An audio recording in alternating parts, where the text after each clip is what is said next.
The following video demonstrates our protocol for donning and doffing in the OR. It is important to have a separate donning area.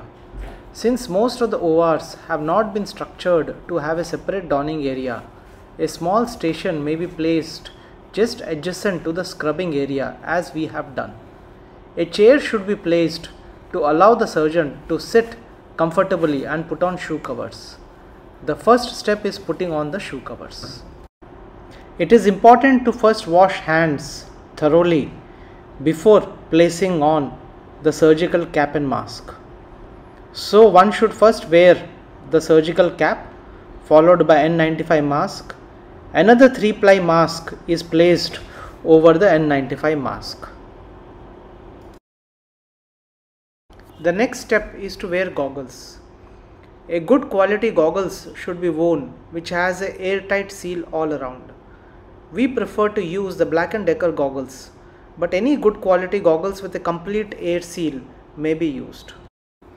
The next step is to wear the coverall. We prefer a level 3 suit which is a lightweight GSM of 80 to 100. One needs to sit down to wear this coverall. This is not a sterile suit.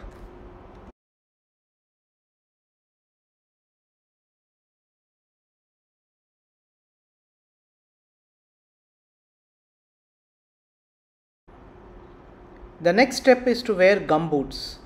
We prefer to wear gumboots as these provide adequate protection from splashes.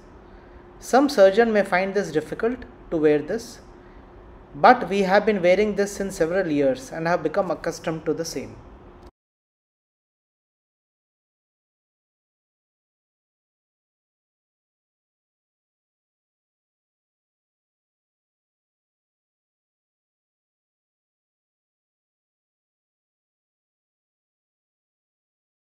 The next step is scrubbing. This may be done by pulling up the coverall sleeves. A thorough scrubbing is done as is for all elective surgeries, followed by drying using a sterile towel.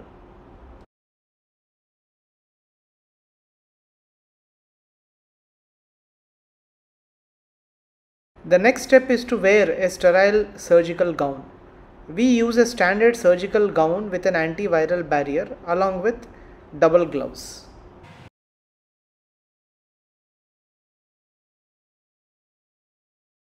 Following complete donning, the surgeon has to follow the direction markers placed on the floor to enter the OR, after which the doors are closed.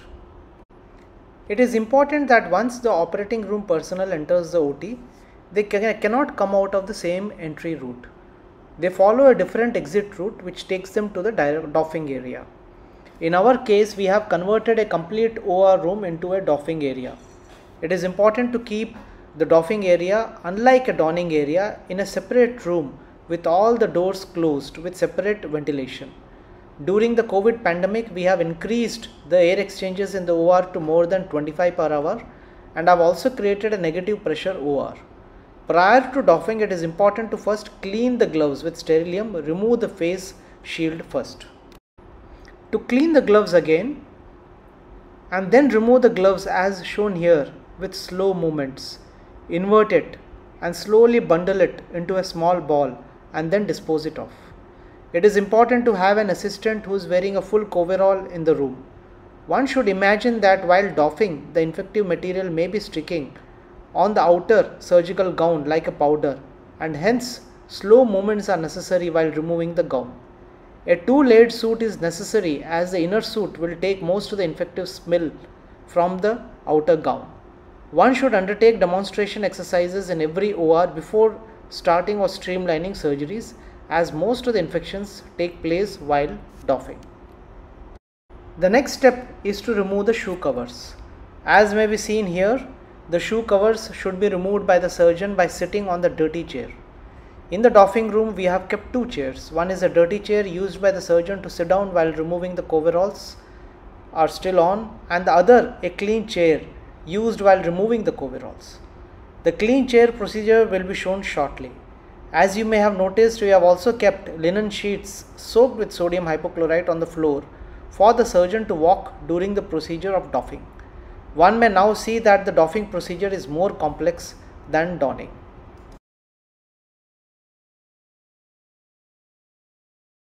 The next procedure is to clean the gum boots with Sterilium thoroughly. Even though the gum boots are left inside the OR, we advise the boots to be cleaned at this stage to reduce the infection risk.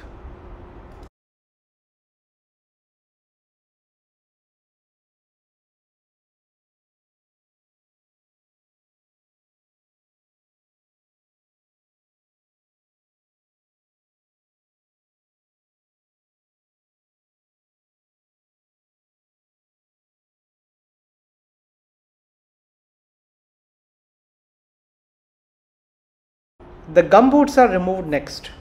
One may notice that once the gum boots are removed, the inner pair of shoe covers protect the feet. In addition, the surgeon also stands on the sodium hypochlorite soaked linen to allow further sanitization of the feet. These steps show the procedure of removal of coverall, which includes sanitization of the hands and wearing a fresh pair of gloves.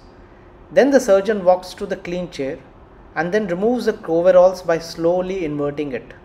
As it can be seen, it does require some amount of skill, as there is a danger of tripping or slipping. To avoid such accidents, the surgeon must slowly invert the coverall and then use the chair when the coverall comes down to the knee level.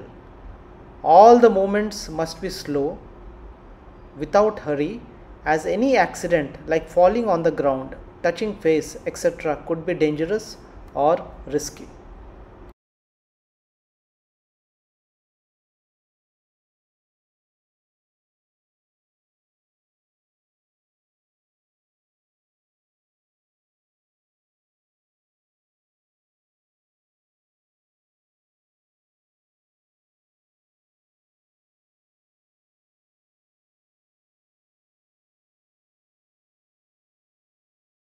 The inner shoe covers are removed next. As shown here, again they should be removed slowly, and then a clean pair of footwear must be worn.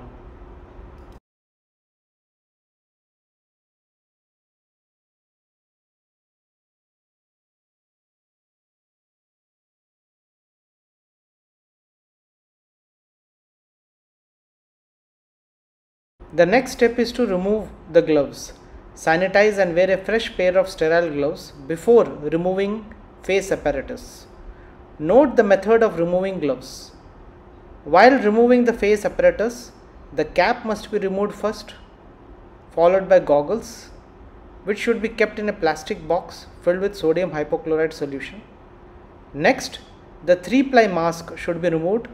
As shown here, hand sanitization must be done between each step. In addition, while removing the face mask, one must bend forward and then gently remove the face mask.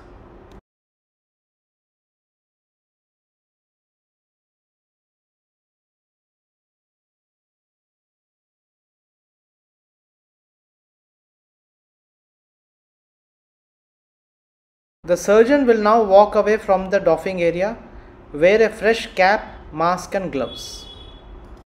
The following steps show how to clean the goggles and then place them back in the cleaned plastic box. This is important so that the surgeon immediately cleans and takes the goggles with him or her, as leaving them behind in the OR will have a risk of mix-up of goggles. Hence, following the procedure shows how to clean the goggles and take them out of the OR. Once the goggles is cleaned and dried with linen, we prefer to keep the goggles in a UV oven for 4 minutes and then place it in a sterile plastic. Once this is done, the goggles is taken by the surgeon to be kept carefully for the next case.